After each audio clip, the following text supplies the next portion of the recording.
안녕하세요.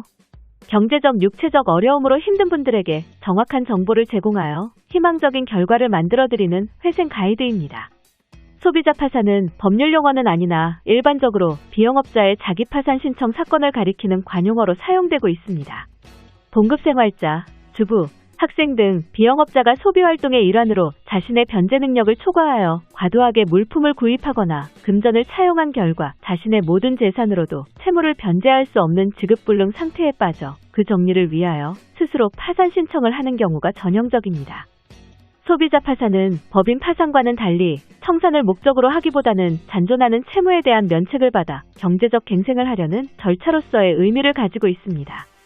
소비자 파산의 경우 채무자 본인이 스스로 파산을 신청하는 자기 파산 신청의 형태를 취하고 있으며 일반적 파산 신청과 달리 채무자에게 배당의 재원이 될 만한 재산이 거의 남아있지 아니하여 이를 금전으로 환가하여도 파산 절차의 비용도 충당할 수 없기 때문에 파산 선고와 동시에 파산 절차를 종결하는 동시 폐지 결정을 합니다. 개인 채무자가 스스로 파산 신청을 하는 가장 주된 목적은 파산 선고를 받고 면책 절차를 거쳐 면책 결정을 받아 채무로부터 해방되는 데에 있기 때문에 파산 선고 자체는 면책 결정을 받기 위한 하나의 전제 과정에 불과하다 할 수 있을 것입니다.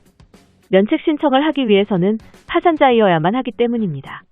그러므로 소비자 파산 절차에서도 면책 절차를 염두에 두고 진행하여야 할 것입니다. 개인 파산 면책 절차를 알아볼게요.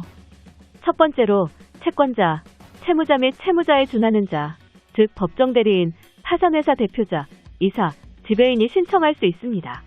개인 파산의 경우 대부분 면책을 목적으로 하는 채무자의 신청이 압도적이나 채권자도 채무자에 대해 파산을 신청하여 재산을 환가하여 배당받을 목적으로 신청할 수 있을 것입니다.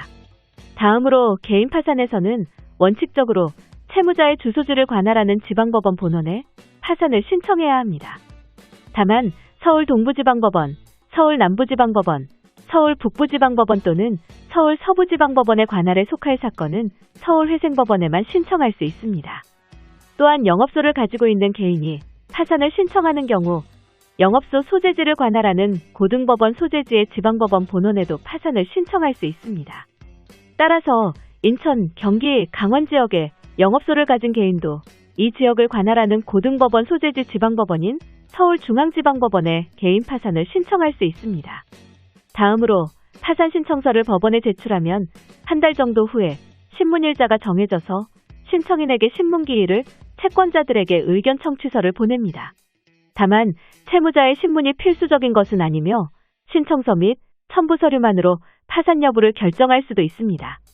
신문 종결 후 3주 정도 지나면 법원은 파산 여부에 대한 결정 정본과 면책 절차에 대한 안내문을 송달합니다. 채무자는 원칙적으로 면책 신청 기간 내에 면책 신청서를 제출해야 하나 특별한 사정이 없는 한 파산 신청 시 면책도 신청한 것으로 간주하므로 면책을 신청하지 않았다 하더라도 면책 심리는 진행됩니다. 파산 선고 후 1, 2개월 후에 면책에 대한 신문기일이 지정되며 신문 종결 후 1월 이상의 채권자 이의기간, 의견 청취 기일 등을 거쳐 파산 신청일로부터 약 5, 6개월이 지나면 면책 여부에 대한 결정을 받게 됩니다. 다만 채무자의 신문은 필수적인 것은 아니며 신청서 및 첨부 서류만으로 면책 여부를 결정할 수도 있습니다. 또 이 기간들은 재판부의 사정에 따라 늘어나거나 줄어들 수 있습니다. 개인 파산 및 면책 제도는 신청인에게 면책 절차를 통한 경제적 재기, 갱생의 기회를 부여하는 것을 목적으로 하나 그 본래적인 목적은 파산관제인을 통해 신청인의 재산을 처분하고 이를 채권자에게 평등하게 배당하는 것에 있습니다. 그러나 대부분의 개인 파산 사건은 신청인의 재산액이 파산관제인 선임 등 절차 비용에도 미치지 못하여 재산 처분을 통한 배당 절차를 생략하고 바로 파산 절차를 폐지하여 면책 절차에 들어가게 되는데 이렇게 파산 선고와 동시에 파산 절차를 폐지하는 결정을 동시폐지 결정이라고 합니다. 일반적으로 동시폐지 결정의 재산액 기준은 300만 원으로서 재산액이 이를 상회한다면 재산 처분을 위한 파산관제인을 선임하게 합니다.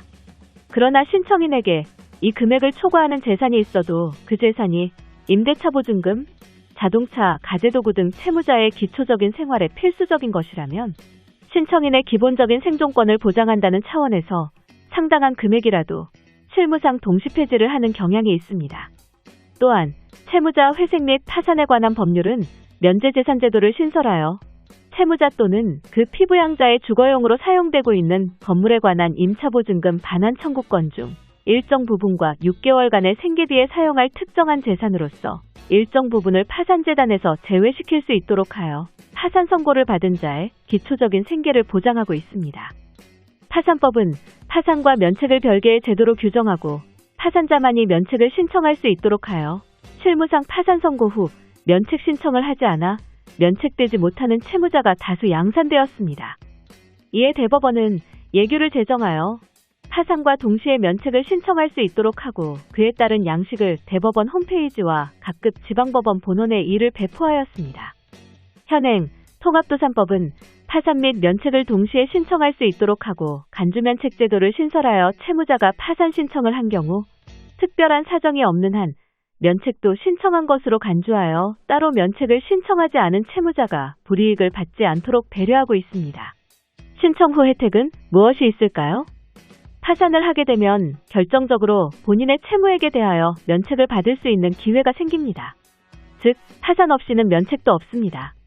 파산 후 면책받지 못하더라도 10년이 지나면 제한받은 권리가 복권됩니다. 역시 파산 후 면책받지 못하더라도 10년이 지나면 잔존 채무를 면제받게 됩니다. 이 부분에 대해서는 아직 법원의 판단이 있는 것은 아니지만 법조인 대부분의 의견은 10년 후 복권 시에는 잔존 채무도 면제된다는 것입니다. 파산 선고를 받게 되면 채권사들로부터 추심이 줄어듭니다. 왜냐하면 법원으로부터 파산을 선고받는다는 것은 공식적으로 갚을 돈이 없다는 것을 선고하는 것과 마찬가지이고 채권자로서는 파산 선고가 됨과 동시에 손실액으로 처리가 되어 그만큼 세금 감면 등의 혜택을 받게 되기 때문에 채권자와 채무 감면 협상의 여지가 많아지고 그만큼 독촉도 줄어들게 되는 것입니다. 그리고 채권자는 파산 선고를 받은 채무자에 대하여 독촉을 중지해야 하는 규정도 있으니 참고하세요. 회생 가이드는 법률적으로 문제가 될 수 있는 부분에 관해 상세히 설명을 드리고 해결책을 제시하는 길잡이를 해드립니다.